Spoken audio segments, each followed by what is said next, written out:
사각사각 책장 넘기는 소리 톡톡톡톡 맛있는 책 이야기. 안녕하세요. 매주 수요일 홍대를 책으로 물들이는 사각사각 톡톡 수요북콘. 자, 오늘 수요북콘에서는 국민 먼저의 저자 김진표 국회의원님과 함께 하겠습니다. 우리가 함께 이야기 나눌 책 국민 먼저는요, 전 민주통합당 원내대표시고, 이제 교육부총리와 경제부총리를 지닌 김진표 국회의원님과 또 정치학자 신율 교수님께서 함께 국가 경영의 새로운 패러다임을 논의한 대담집입니다. 대한민국의 과거와 현실을 들여다보고 미래를 위한 정책을 제시한 김진표 의원과 이 시간을 통해서 많이 이야기를 나눠보도록 하겠는데요. 사실 저는 원래 수요북콘 MC는 아니고, 사실 저도 이 수요북콘에 한번 게스트로 이렇게 수요북콘 저자로 출연을 했었는데요. 이 결혼불능세대라는 책으로 한번 여기 저자로 출연을 했었는데, 어쨌든 만나뵙게 돼서 반갑고요. 저 MBN의 윤범기 기자라고 합니다. 반갑습니다.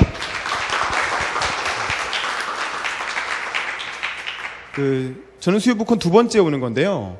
이 수요북콘이 처음에 간단히 이렇게 책이랑 저자 소개를 하고, 그리고 나서 이제 공연을 보는 시간이 있더라고요. 그래서 이제 언제 들어도 기분 좋아지는 뮤지션 인디밴드 슈퍼 배짱이의 공연이 먼저 준비되어 있습니다. 이제 공연 보고 돌아오도록 하겠습니다. 반갑습니다. 네, 안녕하세요. 우리나라는 이런 칭찬이나 이런 거에 좀 인색한 것 같아요. 인사 이런 거. 외국 사람들 같은 경우 마주치면 그냥 눈 마주치면은 헬로, 하이 이렇게 하는데, 예, 저희 두 번 얘기해야지 또. 감사합니다. 인사하시면 좋은 거예요. 그리고 물론 저를 보느라고 놓치신 걸로 제가 생각을 하겠습니다. 그리고 오늘은 제가 여기 이제 무대를 한 서너 번 섰는데, 오늘은 이제 국민 먼저라는 책, 제가 근데 내용은 못 봤어요. 제가 내용 못 봤지만, 저는 정치는 솔직히 일단 정치 쪽이나 이런 거는 관심이 없다기보다 잘 몰라요. 솔직히 저 같은 경우가 이렇게 잘은 모르지만 한번 관심은 가져보자 이런 식으로 좀 생각이 많이 바뀌어서, 특히 가장 중요한 이제 선거 올해 혹시 몇 월인지 알고 계시나요? 내년인가요? 네, 정확하게 맞는지 제가 날짜 정확히 모르겠습니다. 저기 여쭤본 거예요. 질문 제가 알고 있어서 말한 게 아니라, 예, 크게 한 번만 더 말씀해 주시겠어요? 예, 1, 2, 29, 예, 외우기 쉽게 12, 19. 그때 다들 투표하시리라 믿고 좀 더 관심을 가져주시리라 믿겠습니다. 그리고 제가 그래서 노래를 하나 간단하게 만들었습니다. 오늘을 위해서 특별히 만들었습니다. 특별히 책을 쓰셨듯이 저도 특별히 노래를 만들었습니다. 제목은 아름다운 도시라는 노래고, 조금 더 사회에 좀 관심을 갖고 주위를 좀 환경을 좀 살펴보자 라는 의미에서 만들었고요. 다 같이 참여할 수 있게끔 제가 유도를 좀 하겠습니다. 음치 상관없습니다. 그냥 빰빠바밤빰 이것만 하시면 돼요. 어떨 때 하느냐, 제가 세상을 바꿀 거라 생각하니 빰빠바밤빰, 나라를 구할 거라 생각하니 빰빠바밤빰. 예, 여기만 제가 이거 4번 할 건데 그 4번을 3번 할 거예요. 그러면은 총 12번이 되겠죠? 어렸을 때 저희는, 예, 산수를 배운 시대. 제가 또 연배들이 많으신 분들 앞에서.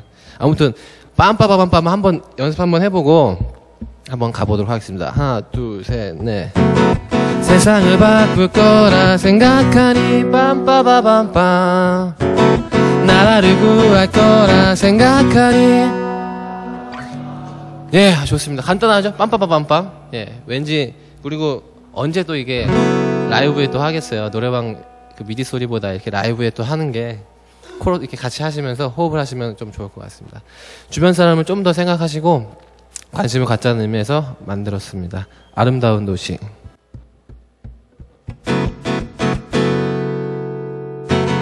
세상을 바꿀 거라 생각하니 빰빠바밤빰, 나라를 구할 거라 생각하니, 세상을 바꿀 거라 생각하니, 나라를 구할 거라 생각하니,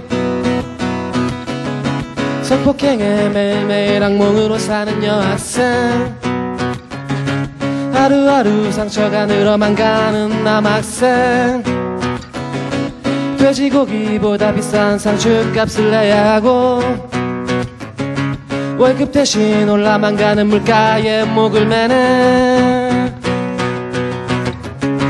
몇 년마다 누구누구를 탓하고는 하지만 결국은 아무 관심 없는 너의 잘못일 뿐 아무것도 하지 않는 너의 넋두리뿐 이제는 제발 조금의 관심을 가져보자 세상을 바꿀 거라 생각하니 나라를 구할 거라 생각하니 세상을 바꿀 거라 생각하니 빰빠바밤빰 나라를 구할 거라 생각하니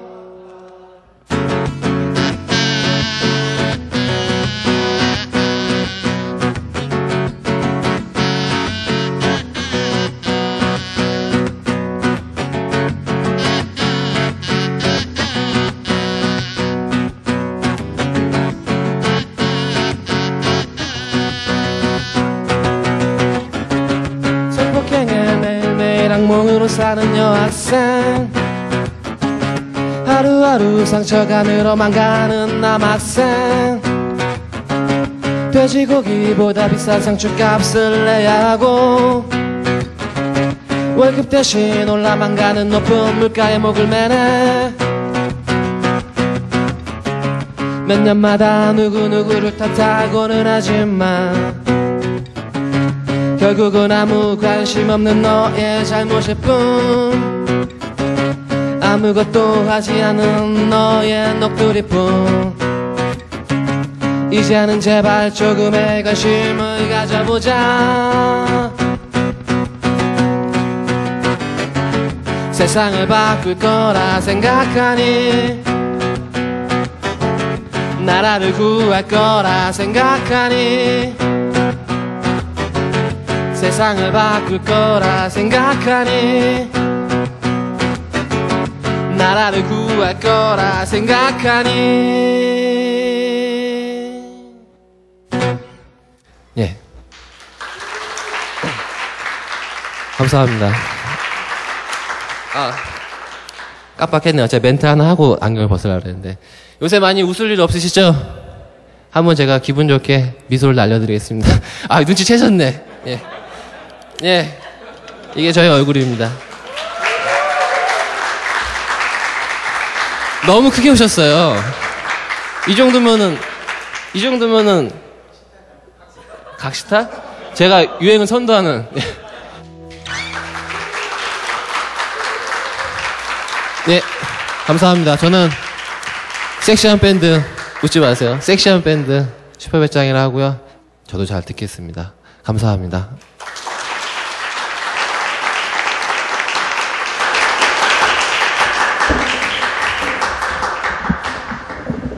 정말 섹시한 공연 보여주신 우리 슈퍼배짱에게 다시 한번 큰 박수 부탁드립니다.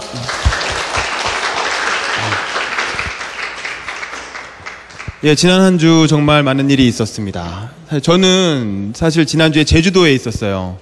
그래서 저는 서울시청 출입기자인데 갑자기 기상청 기자가 휴가를 가는 바람에 언론사는 총을 맞는다 그럽니다. 총을 맞아가지고 제주도 출장을 내려가게 됐어요. 지지난주 일요일부터 해가지고 월, 화 이렇게 해서 볼라벤이라는 태풍을 온몸으로 맞고 여러분 그 뉴스 나오는 거 많이 보셨죠? 이렇게 지금 이곳은 몸을 감당할 수 없는 이렇게 강한 바람이 불고 있어요. 이거 하고 근데 결국 여기자들만 많이 조명이 되고 남기자들이 아무리 고생을 해도 사람들이 이렇게 티도 안 나요. 근데 그리고 이제 2박 3일하고 이제 끝났구나 하고 올라오려고 그랬더니 댄빈이라는 게 또 하나 올라온다고 갑자기 서울 복귀 보류. 그래서 이제 그래갖고 일주일을 꼬박 댄빈까지 맞으면서 제주도 출장을 마치고 올라왔고요. 각자 다들 서울에 있던 어디 계셨든 태풍 때문에 고생 많이 하셨을 텐데 예, 어쨌든 그래도 다행히 지나가서 우리가 이 자리에 이렇게 같이 앉아 있는 거겠죠. 자, 오늘은 이 국민 먼저의 저자 김진표 의원님 모시고 같이 북콘서트 나눠볼 텐데요. 먼저 김진표 의원님 모시고 자기소개하는 시간 가지도록 하겠습니다. 예.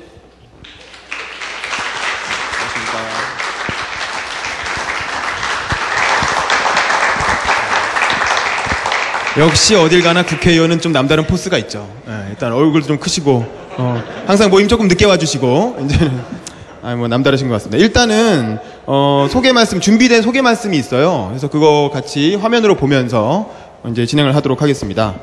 김진표 의원님은 1947년 황해도 연백에서 태어나셨어요. 이북 사람이시네요. 그리고 1951년 일사후퇴 때 아버지를 따라서 월남을 하셨고요. 경기도 수원에서 자라셨습니다. 그래서 지금 지역구가 아마 수원이신 것 같아요. 이후 수원중학교와 서울 경복중학교, 경복고등학교. 경복고등학교 엄청 좋은 학교죠. 서울대 법학과, 이것도 뭐 지금은 없어진 겁니다. 를 거쳐 미국 위스콘신 대학교 대학원을 졸업하셨고요. 또 1973년 행정고시에 합격하셨어요. 대전지방국세청 소비세 과장부터 그 당시 나이가 26살? 그 책 보니까 26살이더라고요. 뭐 부럽습니다. 그래서 이제 시장 공직생활을 시작하셨고요. 재무부 세제실장과 재경부 차관을 거쳐 청와대 정책기획수석 등을 역임하셨습니다. 또 국무조정실장으로 16대 대통령 선거를 총괄하셨고, 그러니까 이때가 노무현 대통령이 당선되던 그 선거죠. 2002년. 노무현 대통령 당선 직후 대통령직 인수위원회 부위원장을 겸직하시면서 2003년 참여정부에서 초대 경제부총리를 맡아서 경제개혁을 추진하셨습니다. 그리고 2004년 17대 총선 수원 영통에서 정계 입문을 하셨고요. 그 다음에 2005년 교육부총리를 맡아서 이제 교육개혁을 또 이끄셨고, 그러니까 경제부총리와 교육부총리, 부총리만 2번을 하신 거죠. 총리를 하셔야 될 텐데. 그 다음에 이제 2008년 18대 총선에서 재선이 되셨고요. 민주당 최고위원회 선임이 되셨습니다. 또 2011년 5월 민주당 원내대표에 선임되셔서요. 1년 동안 재임하셨고, 아시다시피 올해는 총선에 당선돼서 3선 의원이 되셨습니다. 여러분 잘 모르실 수도 있지만 요즘 국회에서 3선 찾기 쉽지 않습니다. 3선이면 굉장히 높으신 분인 걸로. 그래서 이제 경제교육부총리 경험과 정책 전문성을 바탕으로 해서 더 나은 일을 위해 노력하고 있는 우리 김진표 의원님 모시고 오늘 수요북콘 진행해 보도록 하겠습니다. 안녕하십니까? 일단은 우리 보러 오신 관객 여러분께 인사 말씀 부탁드립니다. 네. 오늘이 수요일인가요? 되게 친구들 만나고 애인 만나는 날인데 이렇게 저를 만나기 위해서 홍대 앞에 찾아와 주셔서 정말 감사합니다. 저는 홍대 골목을 가끔 간 적은 있는데 술 먹으러나 옷 사러는 가봤어도 여기 이렇게 좋은 책방이 있는 줄은 몰랐는데 홍대에도 이렇게 좋은 책방이 있구나. 그래서 역시 대학 문화의 다양성 이런 걸 한번 느껴봤습니다.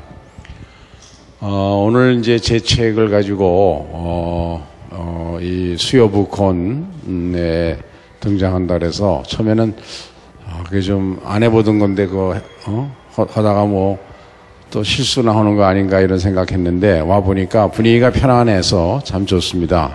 특히 마음에 드는 게 여기 위에 써놓은 걸 보니까 책 넘기는 소리가 사각사각하고 또 이 맛있는 책 이야기가 톡톡 한다는 그 표현이 아주 젊은 분들 감각에도 맞고 좋은 것 같습니다. 제가 이제 책을 쓰게 된 계기가 요즘 정치인들이면 더 그렇고 여러분들도 마찬가지일 텐데요. 아침에 배달되는 신문 보기가 겁난다. 또 9시 뉴스 보다가 성폭행 얘기 또 나오면 또 돌리고 그러잖아요. 그냥 묻지마 폭력이라든가 어린이 성폭행 같은 게 줄을 이어서 나오는 걸 보면 이게 아마 그런 빈도로 우리나라에서 계속 일어나고 있는 것을 클로즈업이 안 됐을 뿐이죠. 그런 거로구나 하는 생각이 들고, 그러면 우리 사회가 어떻게 이렇게 불안해졌나. 오늘 아침 국회에서 이해찬 총리가 민주당 대표 연설을 했는데 첫 모두 시작을 대한민국이 지금 총체적 위기입니다. 이런 말로 시작을 하더라고요. 실제로 그 이야기를 듣고 제가 느끼는 것이 많은 전문가들이 분야에서 우리나라 참 이거 위험하다 이런 얘기 많이 합니다. 지금 묻지마 폭력이라든가 어린이 성폭행 같은 것이 연일 뒤이어 일어나는 이 배경에는 결국 직접적으로든 간접적으로든 경제사정, 그러니까 이 양극화가 부익부 빈익빈이 지나치게 확대되고 있다. 이런 사회에서는 사람들이 이 사회를 그래도 좀 좋게 잘 만들어가자 하는 생각, 사회에 대한 귀속의식, 이게 자꾸 없어져 가죠. 될 대로 되라 하는 자포자기 심리가 많아지고요. 그리고 특히 젊은이들이 미래에 대한 꿈과 희망 이런 걸 가질 수 있어야 되는데 그게 점점 없어지는 사회 같아요. 그런데 이렇게 만든 데에 가장 큰 책임이 있는 것이 결국 정치인들 아니냐. 왜냐하면 이런 모든 현상은 근본적으로는 경제적 현상과 연결되어 있거든요. 그래서 잘못된 경제 상황을 만들어내는데 가장 큰 책임이 있는 것은 그런 법과 제도를 만들고 집행한 정치인 아니냐. 그런 생각이 들 때마다 상당히 자괴감이 있습니다. 근데 금년이 이제 대선, 정권을 바꿀 수 있는 기회가 오는데 이런저런 생각해보고 결국 정권을 바꾸는 것이 새로운 출발을 할 수 있고 지금 나타난 모든 문제들을 가장 빠르게 크게 고칠 수 있는 계기가 될 거다. 그러면 내가 30여 년간 공직생활하고 또 정치권에 들어와서 이제 8년이 넘어서는데 무엇으로 기여할 거냐 해서 나라를 새로운 시대에 요구가 많은데 시대 정신도 바뀌는 것 같은데 그런데 정치는 아직 국민들이 볼 때 안 바뀌거든요. 그래서 국가 경영을 전체적으로 어떤 패러다임을 바꿔야 하느냐 하는 거를 한번 생각해 보자 이런 생각을 했었습니다. 그래서 제가 이제 행정부에서 경제부총리, 교육부총리 등을 하면서 행정 경험 하는 것, 또 김대중 대통령을 정책기획수석으로 가까이 모셨고 노무현 대통령을 또 두 차례 부총리를 하면서 가까이 모시면서 그분들의 그 정치적인 신념과 살아온 생애, 그리고 제가 정치권에 들어와서 최고위원하고 또 원내대표하고 정책위 의장하고 하면서 겪은 성공과 실패 이런 것들을 이런 경험을 그냥 나 혼자 묻어둘 게 아니라 국가 경영을 분야별로 어떻게 바꿀 것이냐 하는 그 패러다임에 좀 풀어냈으면 좋겠다 하고 혼자 나름대로 생각을 하고 고민을 했었습니다. 그런데 아주 좋은 안내자 우리 신율 교수님을 만나서 신율 교수님이 잘 리드를 해 주셔서 이렇게 여러분 앞에 국민 먼저라는 책을 가지고 나오게 됐습니다. 정권 교체를 위해서는 야당의 후보가 국민들로부터 지지와 사랑을 받아야 할 텐데 아직은 그렇지 못합니다. 민주당 내 경선이 지금 초기 단계지만 지금 굉장히 국민들에게 실망을 주고 있는 것도 사실입니다. 그렇지만 우리 민주당이 이제 더욱 분발하고 또 정신 차리고 정진해야 되겠습니다만은 여러분들 특히 젊은 분들께서 더욱 야당의 정치에 대해서 어떻게 해야 되는가 관심 가지시고 또 채찍질도 해주시고 참여도 해주시면 고맙겠습니다. 감사합니다. 감사합니다. 역시 또 이 정치인들은 마이크를 잡으면 한번 길게 간단히 인사 한 말 부탁드렸는데 어쨌든 뭐 사실 궁금했던 내용들이 많이 해소가 됐고요.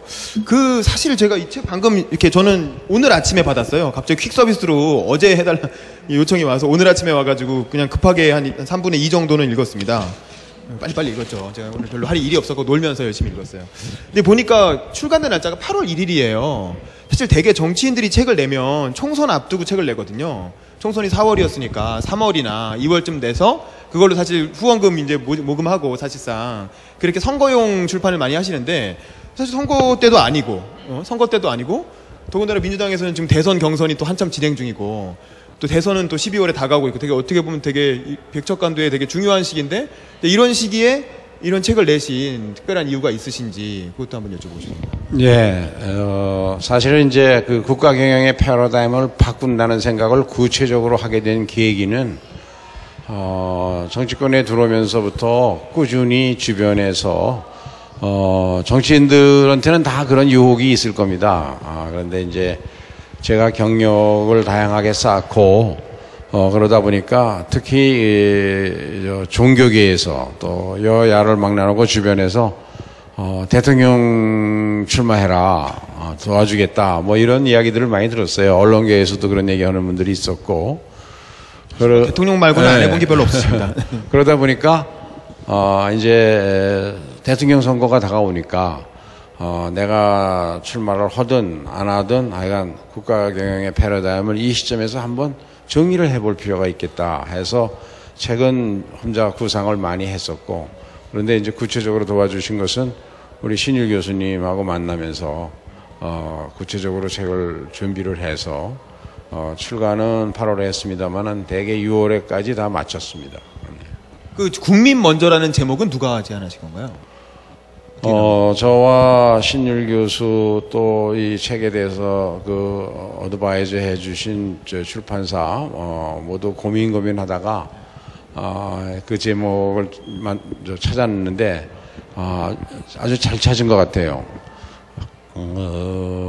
이제 특히 지금 가장 대선 과도에서 쟁점이 되어 있는 것이 경제민주화 아닙니까? 이 경제민주화라고 하는 것이 경제나 국가 경영의 가장 근본 목적이 국민의 어떤 것이 국민에게 이익이 되는가 하는 것을 대전제로 하고 그것을 큰 목표로 하고 모든 정책의 조율이 이루어져야 하는데 실제로는 그렇지 못했던 경우가 많습니다. 또 과거에 우리 유신 독재 시절이나 이럴 때 보면 지금도 보수 정치인들이 국가의 이익이 우선되어야 한다는 그런 이야기들을 자주 쓰죠. 그런데 국가의 이익을 추구한다는 그런 슬로건 아래서 얼마나 많은 국민들의 인권과 또 미래의 꿈이 송두리째 앗아가는 일이 많이 있었죠. 그래서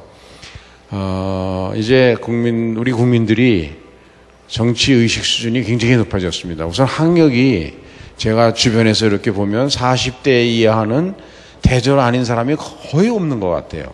50대 이하도 한 8, 90% 평생 학습까지 다 따져보면 8, 90%는 다 대학 나오고 이런 수준의 유권자, 이런 수준의 국민을 상대로 나라의 발전 방향이라는 것은 결국 그 국민들이 원하는 것을 국민과 잘 소통하고 국민이 원하는 것이 무엇인지를 발견하고 찾아내는 것, 그것이 정치의 요체다. 그런 생각을 해서 이런 제목을 결정하게 됐습니다. 아, 그러셨군요. 요즘 유행하는 걸로 하면 국민이 먼저다나 뭐 이런 식으로 조사를 좀 붙이셨어도 좋았을 것 같고요.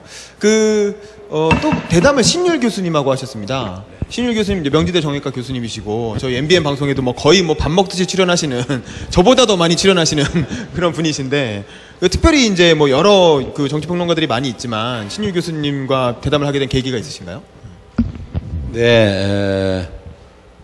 이제 신일 교수님이 저도 언론에서 자주 뵙고 또 언론에서 제가 출연해서 신일 교수님하고 함께 토론도 하고 그런 적이 있었죠. 근데 보면 뭐 여러분 다 잘 아시는 것처럼 아주 복잡하고 정치 현상이라는 게 되게 중첩적이고 인과관계가 막 얽혀 있어서 간단하게 정리하기가 쉽지 않습니다. 그런데 그런 복잡한 문제를 잘 정리하시면서도 그 분석하시고 대안을 제시하는 그럴 때 쓰는 용어가 굉장히 또 정제되어 있으시고 해서 참 배울 점이 많은 분이다 이런 생각을 했는데, 사실은 제가 이 북콘서트를 정치권에서는 처음 시작한 사람입니다. 저 책을요 제가 하나 둘 셋 이것째 네 번째 썼나요? 그런데 세 번째 책을 썼을 때가 출간한 것이 작년 5월인데 그때 제가 원내대표 막 당선됐을 시절이라 황우여 원내대표하고 국회에서 북콘서트 형식으로 해서 출판기념회를 가졌습니다. 두 분이 같이요? 예. 그래서 그런 경험이 있어서 이번에도 제가 삼고초려해서 이 책의 대담자로 또 모시게 됐죠. 아, 예. 바로 그분 신율 교수님을 오늘 북콘서트의 첫 번째 게스트로 모시고 이야기 좀 더 이어가도록 하겠습니다. 예. 오셨나요?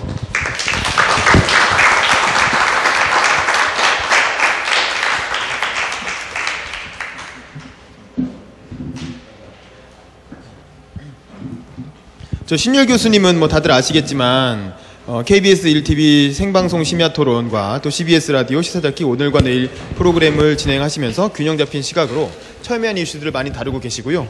또 아까도 말씀드린 것처럼 저보다도 저희 방송에 더 많이 나오시는 이제 MBN을 틀어보면 이제 저분이 MBN 직원인지 이렇게 교수님인지 알 수가 없을 정도로 정말 요즘 이 대선이라고 하는 큰 이제 시기를 맞아서 맹활약하고 계신 우리 정치평론가이시자 정치학자 교수님이십니다. 자, 그러면 교수님 올라오셨는데 간단히 인사말 좀 부탁드립니다. 예, 여러분 반갑습니다. 요새 하도 욕 먹느라고 정신없이 욕도 먹고 때로는 물론 격려해 주시는 분도 있지만 온갖 협박에 다 시달리면서도 꿋꿋이 지금 얘기를 하고 있습니다. 근데 제가 이제 틀린 부분을 좀 정정을 했는데 삼고초를 안 하셨어요.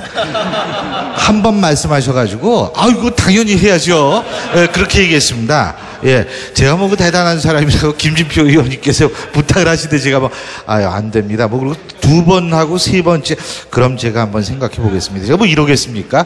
당연히 고맙죠. 예. 그래서 그 상고초려는 거짓말이라는 생각을 들고요. 정치인은 원래 거짓말을 좀 하는 제가 이번에는 한 번 하시니까 딱 하신다는데 원내대표 시절에 그때는 상고초려 했었습니다. 별 말씀하십니다.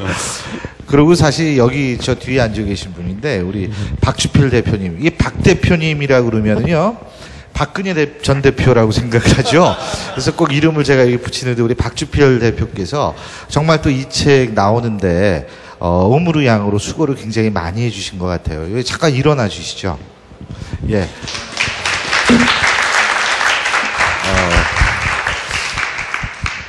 그래서 진짜 여기에서 제가 이렇게 여러분들하고 같이 있다라는 건 저는 굉장히 훈훈하고 따뜻하게 생각이 돼요. 왜 그러냐면 저는 김진표 의원님이 그 야당에서 유력 정치인이기 때문에 전 그래서 그런 게 아닙니다.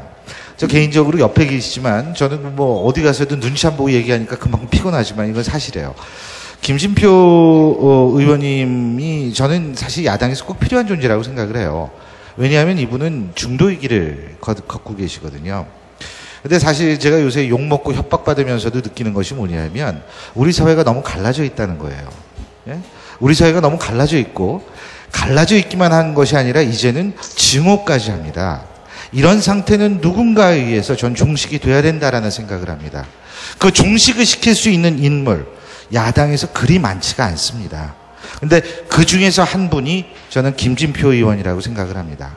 그런 의미에서 사실은 김진표 의원께서는 원내대표를 하셨기 때문에 야당에서 정말 다선 의원이고 유력 정치인이기 때문에 우리가 이 자리에서 이분의 말씀을 듣고 이런 것이 아니고 사실은 대한민국이 앞으로 나아가야 할 방향이 그 방향이기 때문에 우리가 여기 앉아 있다라고 여러분이 생각하셔야 된다고 저는 생각합니다. 이제 그만 좀 미워합시다. 예? 생각이 다를 수 있습니다. 여러분의 생각, 내 자신의 생각만이 진리는 절대로 아닙니다. 이 중도가 욕먹는 세상, 절대로 좋은 세상 아닙니다.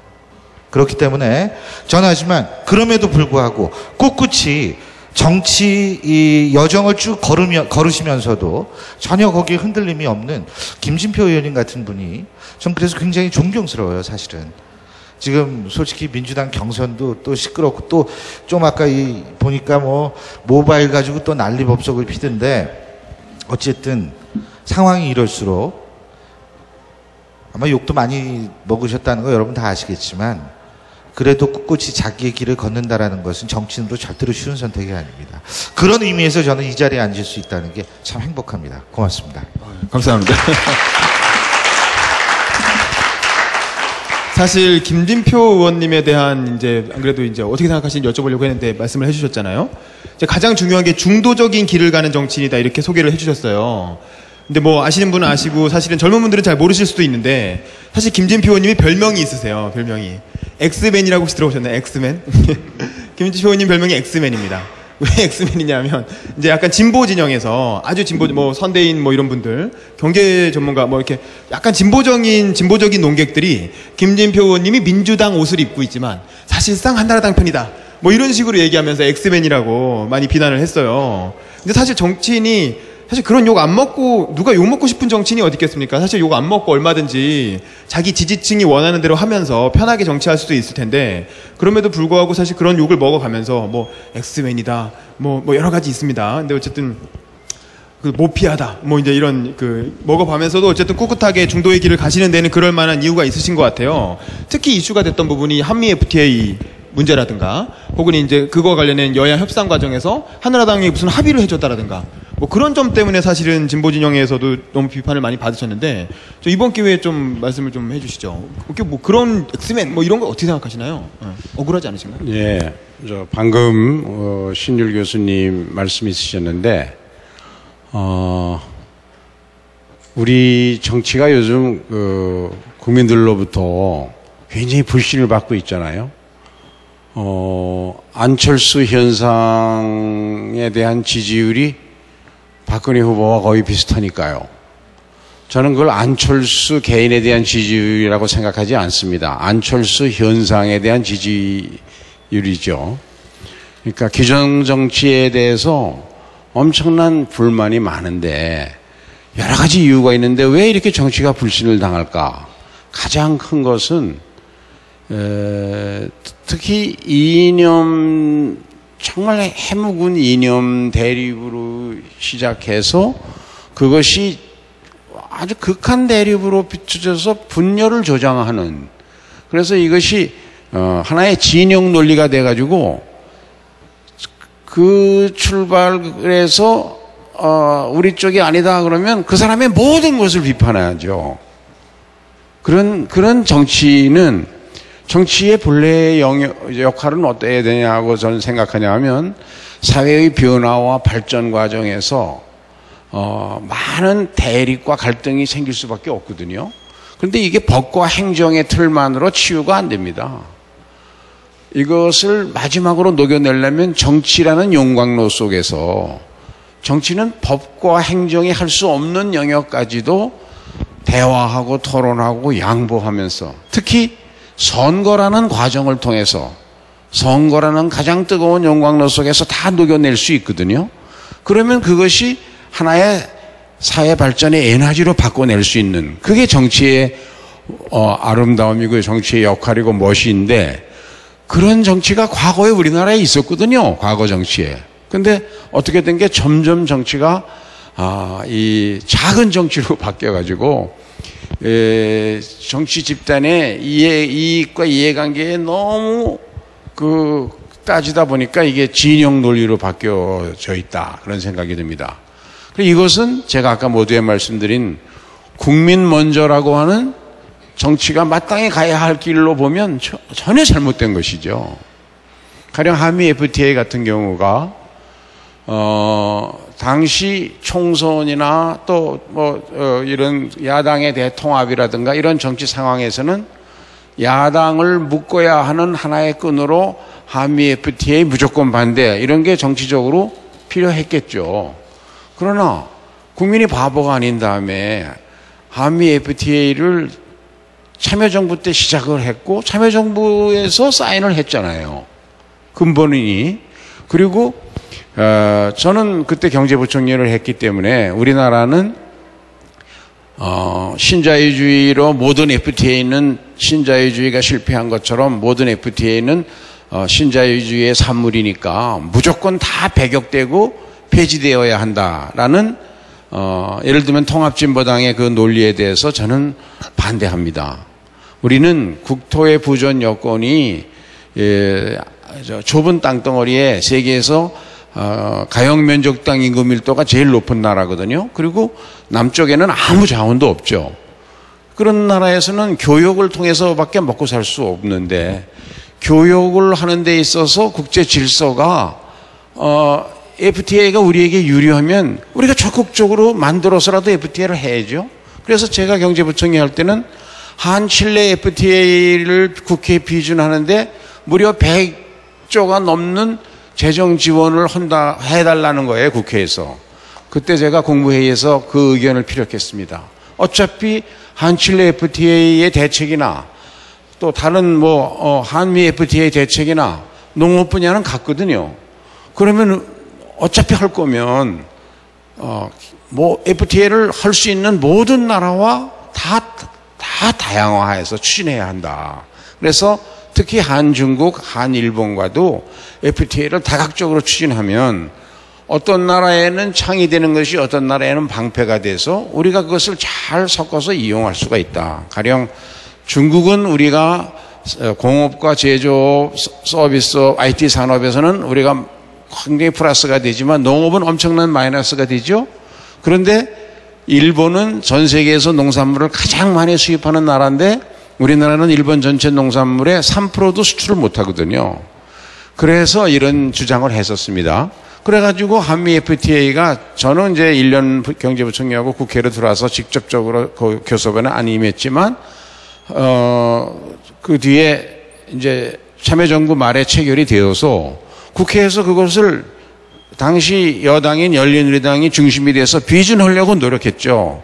새누리당, 당시 한나라당은 본래 FTA에 찬성하는 정당이니까 비준에 반대할 명분이 없어서 비준은 해줄 텐데 피해 산업 보존 대책 좀 더 만들어 놓고 하자. 그러다 나중에 노골적으로 대통령 선거 끝난 다음에 하자. 표 보태줄 일이냐.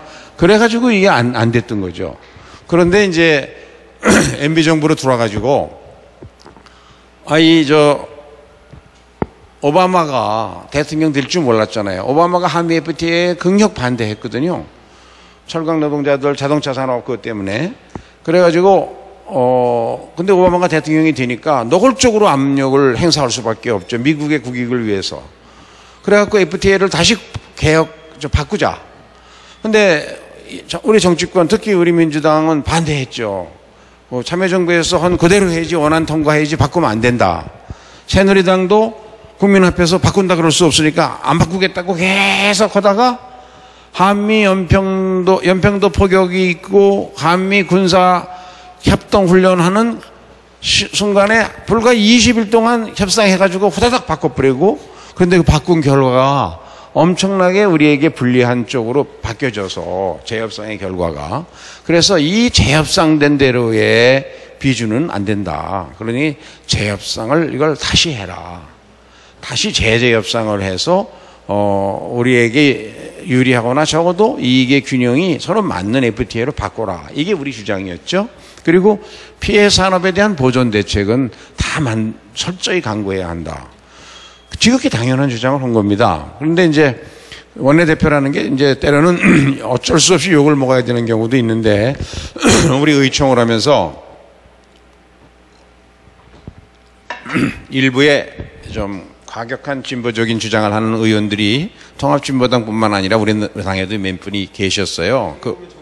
이라고 나옵니다. 정동이. 그래, 그런 분들이 무조건 반대하자.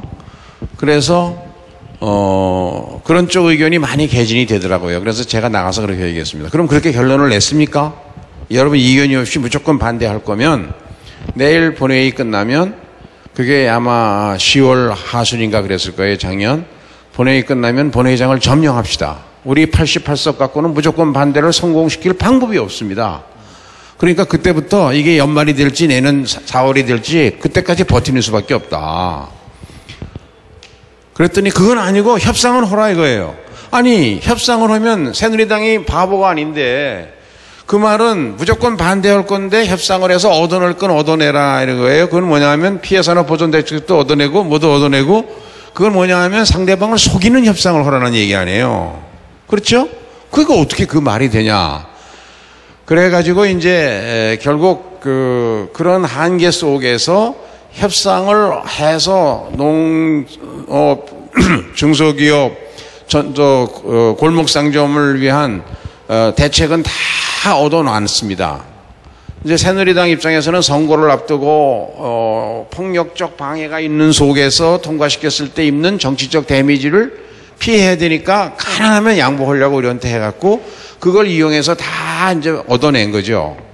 자, 근데 얻어낸 거는 정치인 간의 협상은 글로 써서 사인을 안 하면 휴지 조각이 됩니다. 그렇죠? 그렇죠. 말로 아무리 얘기해도 의미가 없어요, 그거는. 정치인은 거짓말을 잘하기 때문에. 글로 써놓은 것도 부인하는 상황인데, 그래서 이제 그거를 놓고 당에 와서 지도부와 또 중진 의원들과 다 협의를 했습니다. 수십 명하고 자 이렇게 다 협상을 했는데 어떠냐. 결과는 상당히 기대했던 것보다 잘 됐다. 이런 평가고 그래 문제는 저쪽에서 사인을 원하는데 이거 사인을 할 거냐 안 할 거냐. 나는 사실 부담이 된다. 사인하면 위원 부담이 전부 나한테 집중이 되니까. 그랬더니 아이 뭐 그래도 사인 안 하면 완전히 휴지 조각이니까 무조건 사인하고 또 보자. 전부 의견이 그래서 사인을 했어요. 그래서 사인을 하면서 황우여 대표하고 남경필이가 그때 거기 있었고 남경필 의원이 남경필이가 제 고등학교 후배라 자꾸 제가 이제 호칭을 빼버립니다. 선수는 그쪽이다. 노영민 의원하고 저하고 우리 쪽에서 있었고 그런데 제가 분명히 얘기를 했어요. 자 이거는 가사인이다. 왜냐하면 각 당이 의총에서 보고를 안 하지 않았느냐. 국회의 모든 결정은 의총을 통해서 이루어지니 우리 의총에서 통과된다는 걸 전제로 사인한 거다. 그렇게 그걸 쓰겠다. 그랬더니 그거 다 그렇게 할 테니까 아무 걱정 말라고. 절대 언론에 이거 릴리즈 안 한다고. 그래서 사인을 했습니다. 근데 이제 우리 의총회에서 새누리당이 요구했던 것은 반대하는 건 좋은데 폭력적 방법으로 반대하지는 말아달라는 게 요청사항이었고, 근데 우리는 수단 방법을 안 가리고 반대할 수밖에 없다는 쪽으로 의총의 분위기가 몰아져 갔어요. 그때 이제 진보당과의 통합이라고 하는 것이 큰 변수가 있었죠. 야당과의 통합이 시민사회에 뭐 이렇게 다 들어와야 되니까. 그래서 결국 그런 정치적 결정을 하는 분위기가 이제 새 나가니까 우리 의총 중에 한나라당 황우여 대표가 또 남경필하고 둘이서 우리 사인한 거를 절대 언론에 릴리스 안 한다 그런 거를 표지를 들고 이렇게 사인했다고 텔레비전에 다 노출이 돼가지고 그래서 이제 다 내가 그런 것까지 한 것으로 됐습니다만은 그러나 그거는 어쩔 수 없어. 원내대표가 어쩔 수 없이 그것도 맞아야 하는 매죠. 그러나 그렇게 했기 때문에 저는 우리가 매는 맞았지만 그러나 엄청난 걸 얻었다. 왜냐하면 사인을 한 내용이 그러면 우리는 이제 새누리당은 얄팍하게 표지만 공개를 했어요. 그래서 그래? 표지? 그럼 우리 내용을 공개해버렸죠. 우리가 이렇게 합의했다. 그 내용대로 작년 연말 국회에서 거의 100% 다 통과가 됐습니다. 법안도 예산안도. 그러니까 그것이 농산업, 축산업에 대한 13가지의 피해산업 보존대책, 골목상점을 지켜주기 위해서 SSM에 대한 의무 법정 공휴일제도 만들고 이런 것까지 다 그때 합의한 거거든요. 그래서 이 원내대표라는 게 원래 욕먹는 자리입니다. 그러니까 그렇게 했지만 우리 당으로서는 그런 것들을 확보했으니까. 그러니까 이제 당내에 밖에서 많은 사람이 저를 비판하고 공격하고 해도 또 이제 통합진보당 쪽 사람들이 조직적으로 저를 공격을 SNS상에서 뭐 여러 가지 칭을 써서 공격을 했는데 그 이유는 그 사람들도 몰라서가 아니라 우리 당 1월 8일 날 우리 당하고 통합진보당이 거의 비슷한 시기에 통합이 됐잖아요. 통합진보당은 진보당하고 뭐 국민참여당, 민주통합. 우리는 이제 민주통합당은 시민사회하고 민주단체하고 또 이렇게 이해찬 씨, 한명수 씨 그런 분들하고 다 하나의 당이 됐는데 우리 당은 통합의 시너지 효과가 생겨서 지지율이 15%가 갑자기 뛰어가지고 새누리당보다 앞섰고 통합진보당은 거꾸로 7, 8% 하던 지지율이 3%대로 떨어졌어요. 이게 그럼 큰일 났거든. 통합진보당은 해체 위기를 맞으니까. 그래서 근데 이제 새누리당을 공격해야 되는데 새누리당을 공격하면 새누리당의 공격의 효과가 민주당으로 와요. 그러니까 새누리당 지지자들을 통합진보당이 아무리 공격해도 거기서 떨어져 나온 세력은 민주당으로 오면 오지 통합진보당은 안 가잖아요. 그러니까 방법이 없이 강한 진보가 온건 진보를 공격하자. 과격 진보가 온건 진보를 공격하자. 그래가지고 공격을 해야 되는데 우리 당에 1월 10일 날 전당대회를 통해서 지도부가 싹 바뀌고 나 하나만 남았어요. 원내대표만 딱 남았어요. 원내대표는 1년 전에 뽑아서 그대로 가니까. 그러니까 이제 통합진보당이 공격할 사람이 나밖에 없는 거예요. 그래서 제가 집중 포화를 맞았는데. 그러셨군요. 네, 그런저런 사정들이 있었죠. 잘 알겠습니다. 뭐 얼굴도 잘생기셨고 눈에 띄었겠죠.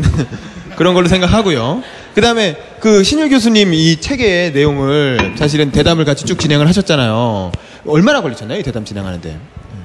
뭐 몇 번 뵀죠. 네, 몇 번 뵀고. 근데 제가 한 가지 그 몇 번을 얼마나 오래 걸렸냐 그 생각이 나는 게 제가 알기로는 사실 저희가 먼저 대담을 했을 거예요. 안철수 교수 그쪽하고 얘기하는 거죠. 제가 이 안철수의 생각을 읽어봤거든요. 근데 그게 상당히 급하게 만들었다는 느낌은 분명히 받습니다. 오래 걸려서 나온 내용이 아니에요. 내용을 보면 우리가 먼저 했는데 사실 비슷한 대답이 좀 억울하더라고요. 네, 좀 억울하고 우리 또 김주표 의원께서 이왕 그래도 책을 냈는데 좀 팔려야 될 거 아니에요. 내용을 이렇게 다 구두로 말씀해 주시면은 사실 책에도 굉장히 재밌는 부분인데 다 얘기했어요 이미. 근데 제가 생각할 때는 뭐 저도 참 좋은 기회였다고 생각을 하고요. 그리고 뭐 일단은 사람이 그래요. 어떤 대담을 하거나 뭐 이럴 때 가장 중요한 거는 뭐 성향이 중요한 거는 아닌데 너무 성향이 달라도 이게 안 돼요. 이게 주고받아야 되고 이게 돼야 되는데 근데 저도 뭐 요새는 뭐 김진표 의원님 못지않게 엄청나게 뭐 SNS 상은 물론이고 뭐 사방에서 욕을 먹고 있기 때문에 협박 전화 같은 것도 많이 오시죠? 예? 협박 전화 같은 것도 많이 편지도 옵니다. 편지도. 뭐 카타칼이 들어있거나 뭐 그렇진 않나요?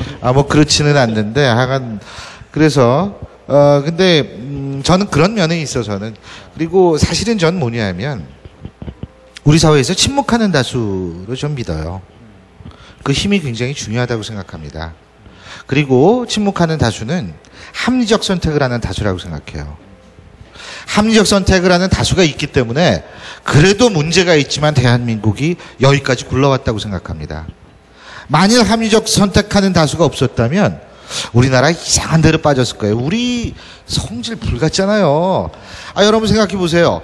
여름하고 겨울하고 온도 차이가 근 60도 나는 나라가 몇 나라나 될 것 같습니까? 여름에는 막 36도 올라가고 겨울에는 영하 20도까지 내려가고 그거를 견뎌내는 게 우리나라 사람들이에요. 그러니까 성질이 불같아지는 거지. 못 참아요, 웬만한 거는. 하지만 그런 불같은 성격 속에서도 우리는 이 정도 됐어요. 저 굉장히 우리나라에서 흐뭇하게 생각하는 게 많거든요.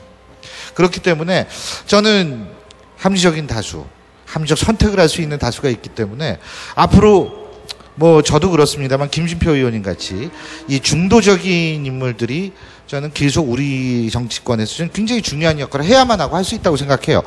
예를 들면 욕 많이 먹었으면 떨어지셔야 되는데 계속 막 압도적인 표차로 되잖아요. 네, 맞습니다. 그것이 바로 합리적 선택을 할 수 있는 다수가 있다는 전 증거라고 생각합니다. 예, 감사합니다. 사실 신유 교수님 굉장히 모시기 어려운 분인데 이 얘기를 또 아시겠지만 한번 말씀을 하시면 뭐 2시간, 3시간 뭐 끊임없이 얘기하십니다. 근데 또 다음 게스트도 있고 또 저희 정해진 시간도 있고 해서 그랬나? 예. 어쨌든 오늘 말씀은 여기까지 듣도록 하겠습니다. 네, 감사합니다.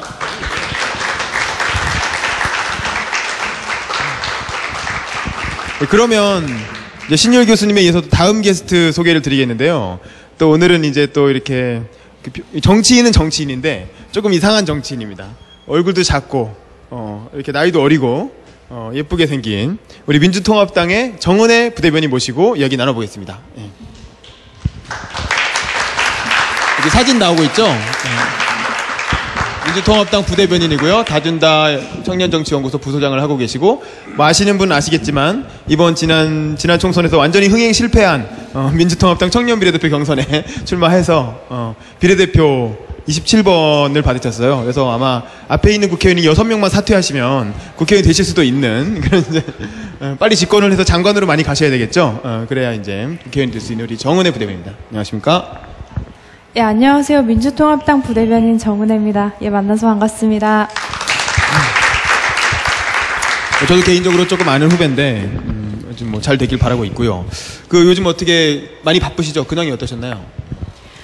저 같은 경우는 요새 논평 좀 많이 쓰고 있고요. 근데 사실 메이저 언론에선 잘 안 실어주시고 이제 인터넷 기사로 많이 나가고 있고요.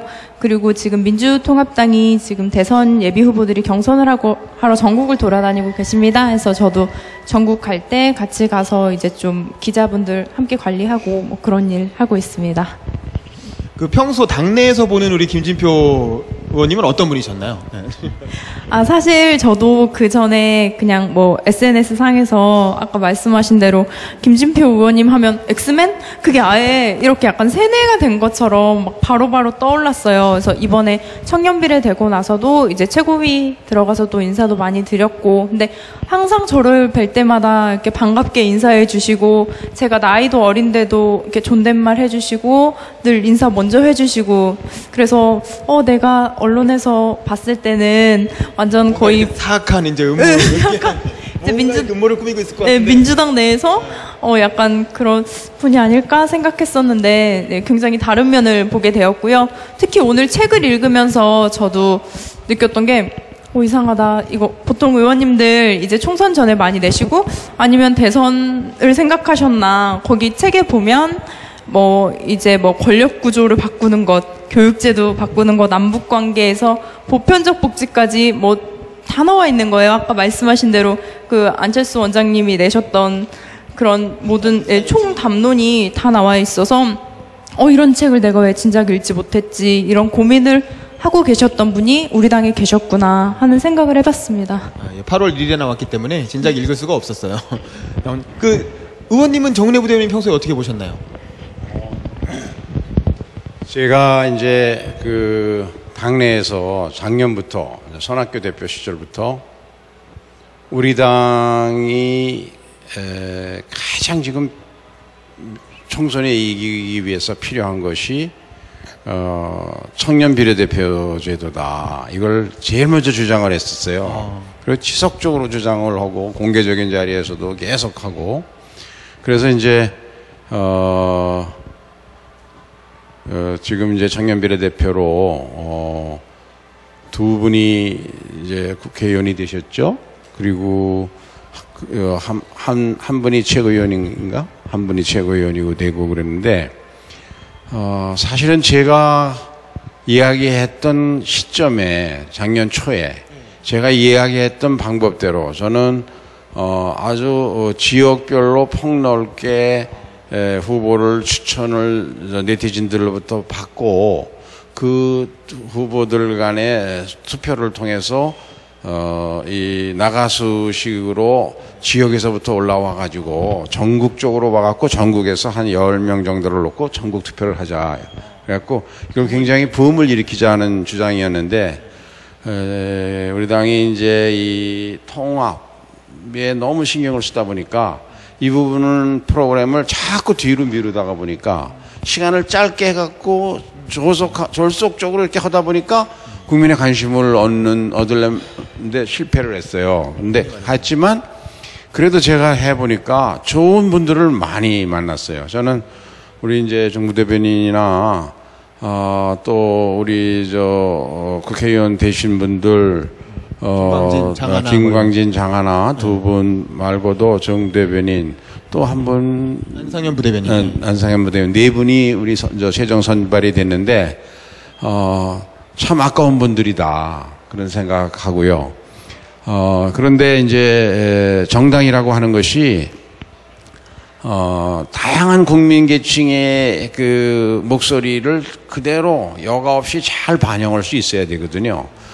그러려면은 우리 당의 이제 문제점이 60년 전통이 있는 야당인데, 그러다 보니까 아무래도 젊은 세대들의 의견이 당의 운영에 투영되는 면이 너무 작아요. 내가 당에서 주장한 것이 우리 당을 선거 때마다 우리 당을 지지하는 사람들의 60%가 20대, 30대, 40대에서 나오는데 그분들의 의견은 우리 당의 당론 결정에 20%도 작용을 안 한다. 이게 문제가 있다. 그래서 이제 비례대표로 강하게 주장을 했는데 처음 시작에서 그렇게 배는 안 불렀지만 저는 이 제도는 계속 발전시켜 나가야 한다고 생각합니다. 지금 모바일 투표 때문에 우리 당이 홍역을 치르고 있지만 그러나 대중민주주의, 직접민주주의로 더 발전시켜 가려면 이 제도를 계속 문제를 보완하면서도 저는 확산시키는 것이 보다 많은 국민이 정치에 참여하게 만드는 길이다 그런 생각이고요. 예, 알겠습니다. 그 정은혜 부대변인은 이제 뭐 급하게 읽으신 것 같아요. 어쨌든 아까도 뭐 이렇게 핸드폰으로 불 켜놓고 계속 보시던데 쭉 읽으시면서 이 책이 아까 말씀드린 것처럼 거의 뭐 안철수의 생각에 버금가는 명저입니다. 꼭 사서 보셔야 되고요. 이렇게. 근데 어쨌든 보시면 되게 다양한 분야를 진짜 국정 전반을 다 다루고 있는데 그 중에서도 특히 좀 읽으면서 인상적이었던 부분이랄까 뭐 그런 게 있으면 어떤 게 있나요? 사실 뭐 저는 책을 읽으면서 눈에 확 들어왔던 부분이 그 균형적 중도가 뭐 정권 교체의 정답이다 그런 챕터가 있었어요. 그래서 아까도 뭐 많이 말씀을 하셨지만 사실 정치인이 중도적인 입장을 갖기가 굉장히 어렵습니다. 국민들에게 사실 의견을 전달하기도 어렵고 A면 A고 아니면 not A고 이런 식으로 딱 구분이 되어야지 국민들도 저 사람이 어떤 사람이다라고 아는데 이럴 때 이런 경우가 좋고 막 이런 식으로 중도로 얘기하는 게 되게 위험한데 그런 리스크에도 불구하고 굉장히 그 역할을 민주당 내에서 잘 하고 계시고 있다라는 생각을 제가 감히 해봤고요. 그래서 근데 아까 많이 얘기를 하셨더라고요. 그래서 제가 다시 한번 책을 봤는데 앞부분에 보면 언론개혁에 대한 부분이 나옵니다. 저도 지금 부대변인을 한 지 한 4개월 정도 되어서 이제 언론인들을 조금씩 알아가고 있는 단계인데요. 사실 노무현 대통령님 계실 때 이제 뭐 언론과의 관계가 좀 원활하지 못했고 뭐 기자실까지 폐쇄하는 단계까지 왔었는데요. 그래서 앞으로 우리가 이번 하반기 때 정권을 잡으려면 일단 잡고 나서는 또 다음 얘기가 되겠지만 잡으려면 우리 당에서 또 이번에 선출되신 후보님께서 대통령 후보님께서 언론과의 관계를 어떻게 현명하게 이렇게 맺어나가야 하실까 한번 좀 대답을 듣고 싶었어요. 예. 어떻게 생각하시나요? 언론개혁 방안이나 언론과의 관계. 네. 민주주의라는 게 이제 국민의 그 생각을 잘 제도 정치에 반영하려면 언론이 그거를 잘 투영해 줘야 되죠. 그런데 이제 언론은 또 동시에 이게 뭐라 그러죠? 그것도 하나의 산업이죠. 그러니까 경제적으로 운영이 돼야 되니까 언론 입장에서 보면 국민들이 또 읽고 싶어 하는 거 기사를 써줘야 되거든요. 여기에 좀 괴리가 있는 것 같아요. 저희 정치하는 사람들 입장에서 보면 저는 이제 왜 우리 사회에서 중도를 지향하는 정치인들이 국민들 앞에 크게 부각되지 않는가? 그거는 이렇게 생각합니다. 언론이 그 사람들의 목소리나 이야기를 잘 안 써줘요. 왜냐하면 극단적인 이야기 한 번만 하면은 제가 지금 내일 아침이라도 신문에 나오려면 간단합니다. 기자들 몇 사람 만나갖고 뭐 박근혜 욕을 한번 세게 하든가 이게 극단적인 얘기를 하면 금방 크게 나요. 그런데 그렇게 하는 것은 국민들이 읽으니까 언론은 또 그런 생리가 있을 수밖에 없죠. 그러게 말입니다. 그런데 문제는 여기에 있는 것 같습니다. 아까 신율 교수가 얘기하셨던 우리 사회를 지탱하는 조용한 다수, 건전한 비판 세력, 그분들이 그러면 아무 생각도 없이 언론에 난 기사를 보고 전부 거기에 부안해동되고 움직이냐 하면 그게 아니라는 게 큰 선거가 있을 때마다 소위 집단 지성의 힘이 나타난다 그러잖아요. 그건 왜 가능하냐 하면 학력이 높아지고 SNS가 발달하면서 자기 자신들의 정치적 의사를 서로 소통하는 과정에서 상당히 수준들이 높아져 가고 있죠.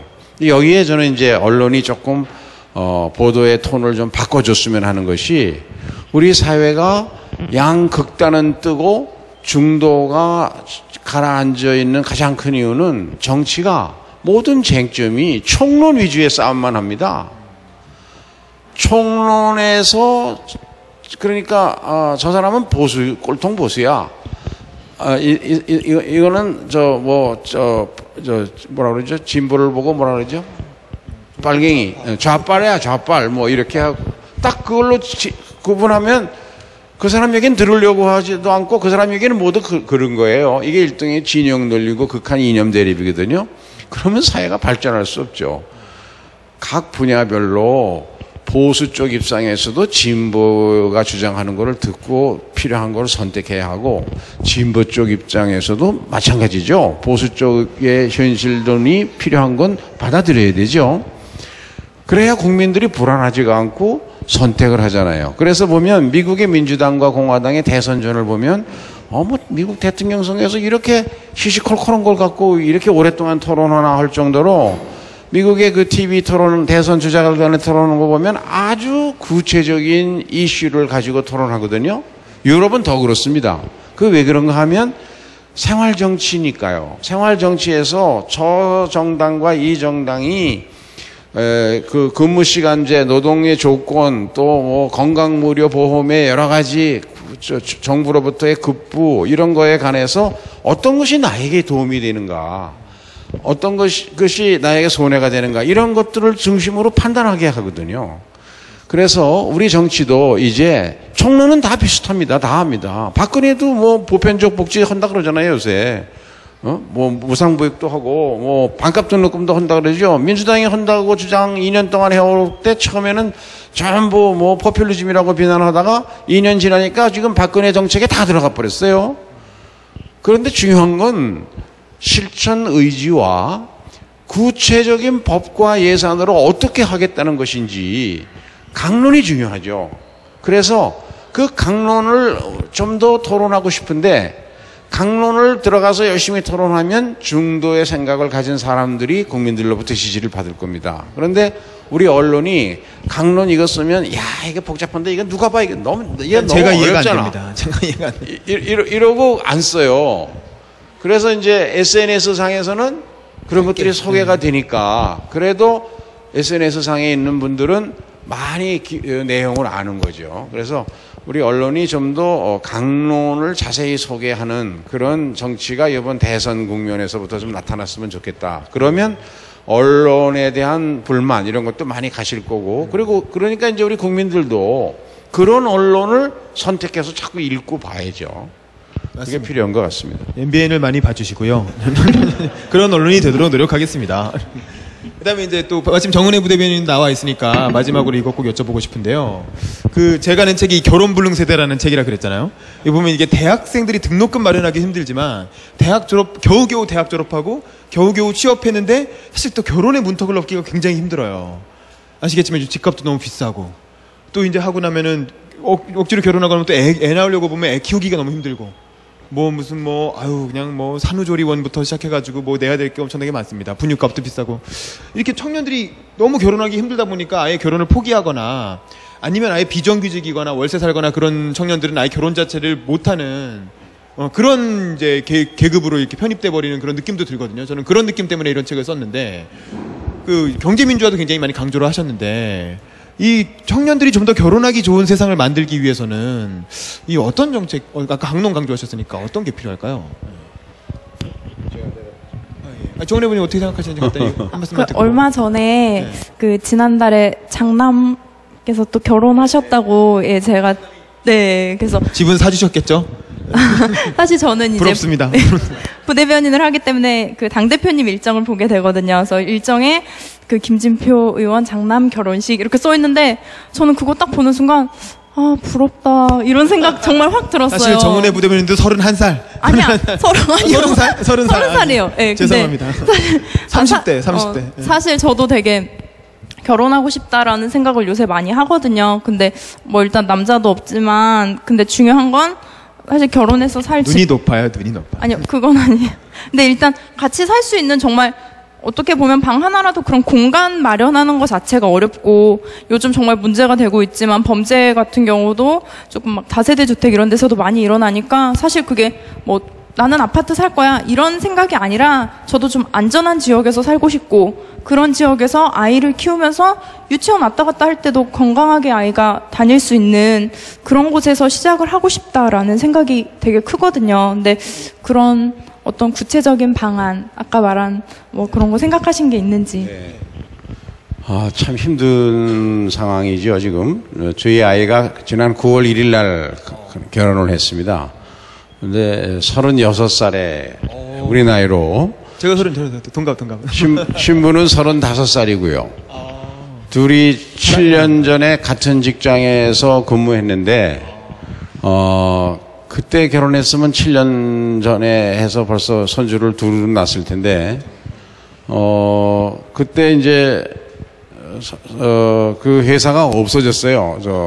아서 앤더슨이라는 회사가 있었잖아요. 거기 컨설팅 파트에 둘이 있었는데 그 회사가 회계 부정 사건이 나고 나서 왜 미국에서 해산이 됐잖아요. 본사가. 그래서 다 없어졌죠. 그래서 이제 흩어졌는데 그 각각 다른 회사로 가고 우리 애는 미국에 공부하러 갔다 오고 뭐 또 회사 취직하고 이러다 보니까 7년이 지나서 작년에 아서 앤더슨에 근무하던 사람 무슨 송년 모임 갖자 그래고 갔더니 자기들 둘 빼놓고 나머지는 다 결혼했더래요. 그래서 둘이 우리가 다시 시작하자 이래가지고 결혼했다는데 제가 저는 결혼할 때 저도 굉장히 가난한 집에서 자라서 고학으로 공부하고 저희 집사람은 저보다 상당히 여유 있는 집 딸이었고, 그래서 그때 뭐 이제 폐물 얘기 뭐 오가고 그럴 때, 나는 사실 폐물 해줘도 변변히 해줄 건 없고, 그러니 간단하게 링이나 하나씩 끼고, 양가에서 해줄 수 있는 건 싹 다 받아가지고, 무조건, 13평짜리 아파트를 처음 샀어요. 그래갖고 자기 집에서 시작을 했어요. 마포 망원동 여기서 얼마 안 돼요.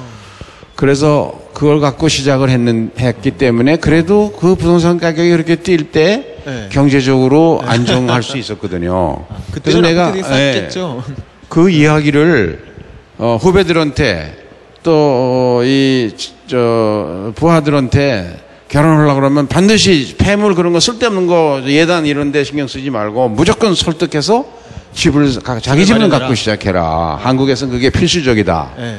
그랬는데 저는 이번에 우리 애 집을 못 사주고 전세 값도 집 사주는 것보다 훨씬 비싸게 치더라고요. 그러니 둘이 직장이 강북이어서 강북에 있는 아파트 전세 하나 오는데도 그렇게 비싸요. 네. 그거를 보고 저도 한번 절감을 했는데 결국은 이런 것 같습니다. 젊은 분들에게 그래도 아무리 힘들어도 결혼해야 된다.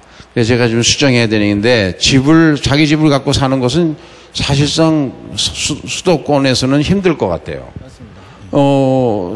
보통 한 3억 이렇게 들어야 저 1시간 걸리는 변두리. 파주 뭐 이런 데. 그러니까 이게 시내에서 한 30분 거리에서 직장이 시내에 있는 사람은 30분 거리에 통학하는 집을 산다는 건 불가능하고 그렇죠. 전세를 얻을 수 있으면 그나마 다행인 네, 맞습니다. 그런 게 지금 우리 주택 사정인 것 같아요. 그래서 어렵지만 하여간 결혼을 해야 된다. 그리고 어차피 혼자 평생을 독신으로 살 독신주의자가 아니면 힘들고 어려워도 둘이 결혼을 해서 그것이 경제적으로도 안정되고 장래를 위해서도 좋고 모든 면을 위해서 좋다 하는 생각인데요. 이제 정부가 해야 할 일이 왜 결혼을 꺼리냐 하면 우선 일자리를 구하기가 힘들잖아요. 그러니까 요즘 젊은이들은 직장은 필수, 결혼은 선택 그러잖아요. 그러니까 부부가 다 직장을 구하지 않고는 결혼을 마음을 안 내죠. 집에서 큰 유산이 있거나 부모가 부자라서 도와주는 경우 외에는 직장이 없는데 어떻게 결혼을 해요? 그러니까 직장을 부부가 다 신랑 신부가 구한다는 것이 하늘의 별따기예요, 우선. 예. 그러니까 이제 결혼 확률이 줄어드는 거죠. 그 다음에 결혼할 때, 야, 아기를 언제 낳지? 어떻게 기르지? 직장 생활을 해야 되는데 보육과 교육에 따르는 돈이 엄청나게 드는 거예요. 이게 맞습니다. 보통이 넘습니다. 그러고 이것이 좀처럼 나아질 것 같지가 않거든요. 그러니까 결혼을 미루고 아이를 낳는 걸 미루니까 출산율이 세계 최하위의 나라로 전락해 버렸죠. 이런 나라 희망 없습니다. 그래서 저는 국정의 최우선순위를 보육과 교육에 둬야 한다. 그래서 보편적 복지 뭐 이런 얘기 다 써 있지만 제 책에 가장 현실적으로는 다른 모든 걸 제껴놓고 정부가 재정을 통해서 가장 우선적으로 해결해 줘야 할 일은 보육과 교육이다. 왜냐하면 다른 건 개인의 잘못이나 개인의 선택에도 어느 정도 영향이 있습니다. 일자리도 본인이 좀 더 열심히 공부하고 뭐 더 재능을 개발하고 뭐 스펙을 쌓으면 그건 자기 책임이 부분적으로 있지요. 그런데 아이를 키우는 것은 절대 부모가 지 마음대로 키울 수가 없어요. 그리고 세계 어느 나라도 아이는 나라가 키워지죠. 학교에서. 그래서 교육만큼은 국가의 절대적인 현대 국가의 가장 큰 책임입니다. 그런데 이 교육에 대한 재정 투자가 OECD 국가 중에 가장 낮은 나라가 대한민국입니다. 그래서 이것만 뜯어 고쳐도 보육과 교육은 나라가 책임져 준다. 현재 우리나라의 이 보육에 들어가는 총 비용의 정부에서 중앙정부와 지방정부가 분담하는 비율이 43%밖에 안 돼요. 나머지 전부 자기 부담이거든요. 그래서 경제적으로 그렇게 국가가 최우선으로 거기에 해줘야 되는데 제가 계산해 보니까 그렇게 하는데 내년도에 한 10조만 더 쓰면 됩니다. 지금보다. 아이들 보육과 교육 문제를 안심하고 나라에 맡길 수 있게 하려면 매년 10조만 내년도 가격으로 추가 투자하면 되거든요. 4대강 토목공사에 농어촌공사에 순결운동까지 하면 지난 5년간 60조를 투자했어요. 부자 감세로 5년 동안 90조를 깎아줬어요. 그러니까 매년 10조를 보육과 교육에 투자하는 것은 이 젊은이들을 정말 결혼하기 좋은 나라로 만들어내는데 결정적인 것이고 그래야 나라의 희망이 생기죠. 그런 생각이. 예, 감사합니다. 자, 그럼 시간이 많이 흘렀으니까 정은혜 부대변인은 여기서 인사드리도록 하겠습니다. 예, 수고하셨습니다. 감사합니다. 예, 그럼 이제 이따가 또 사인도 해야 되기 때문에 이제 마무리할 시간이 다가오고 있습니다. 이제 대충 끝나가는데요. 어떻게 1시간 정도 북콘서트 진행하셨는데, 이렇게 또 홍대에 오셔가지고, 이렇게 서점에서 음악도 듣고, 또 게스트들하고 얘기도 나누고, 이렇게 책 소개도 하고 해보시니까 어떠신지 소감 한번 부탁드리겠습니다. 네, 제가 정치를 하다 보니까 또 저희 지역구 수원 영통이 전국에서 유권자의 평균 연령이 제일 젊어요. 만 29세입니다. 네, 이제 거기는 신혼부부들이 많이 와서 살고 또 전체 유권자의 한 3분의 1 정도가 삼성전자나 계열사 또는 협력사에 다니는 사람들이니까 그렇게 젊습니다. 그래서 또 이제 관내에 아주대학이 있고 경희대학교 분교가 있고 경기대학이 있고 그러다 보니까 젊은이들하고 만날 기회가 많아요.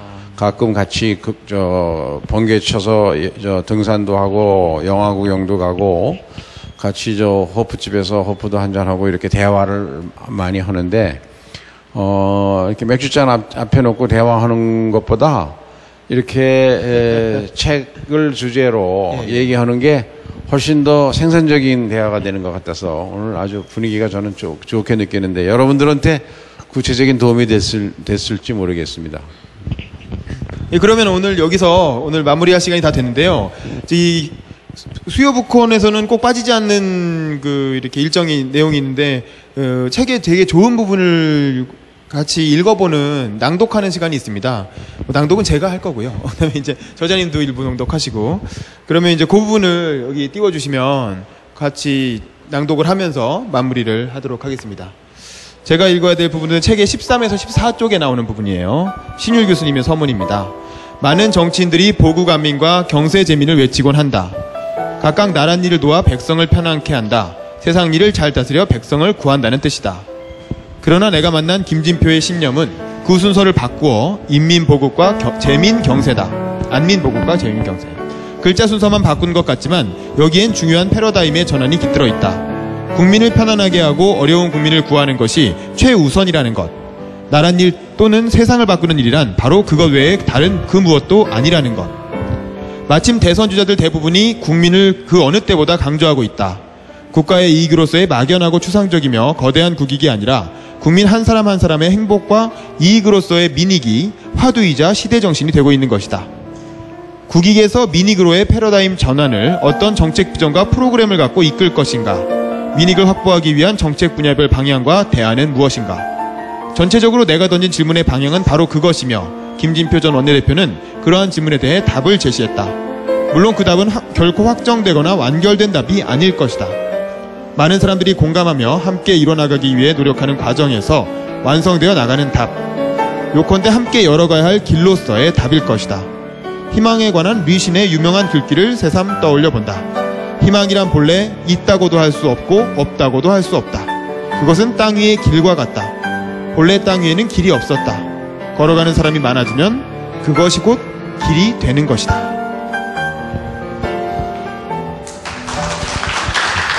그리고 이어서 김진표 의원님께서 낭독해 주시는 부분이 또 있거든요. 그 부분 같이 들어보면서 마무리하겠습니다.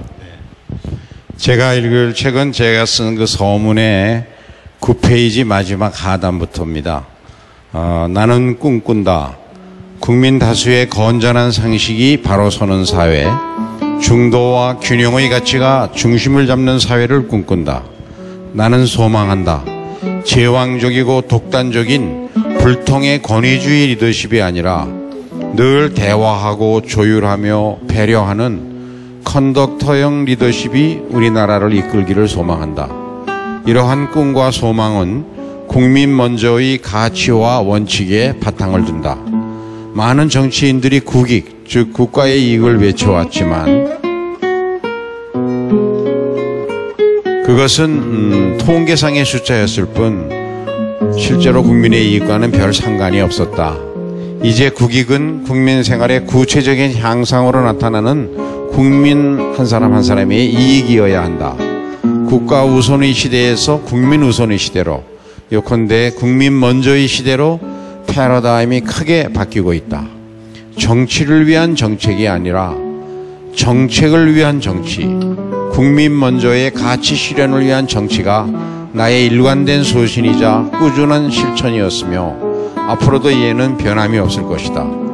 국익의 이름으로 포장된 1%만을 위한 정책이 아니라 국민 다수의 행복을 위한 정책으로 국민 먼저의 새로운 시대를 열겠다는 각오를 새롭게 다진다.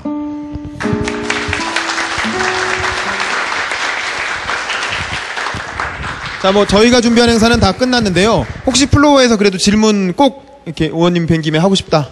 있으면 질문을 받고, 없으면 마무리하도록 하겠습니다. 예, 그러면 감사합니다. 오늘 여기서 수요 복권 마치도록 하겠습니다. 감사합니다.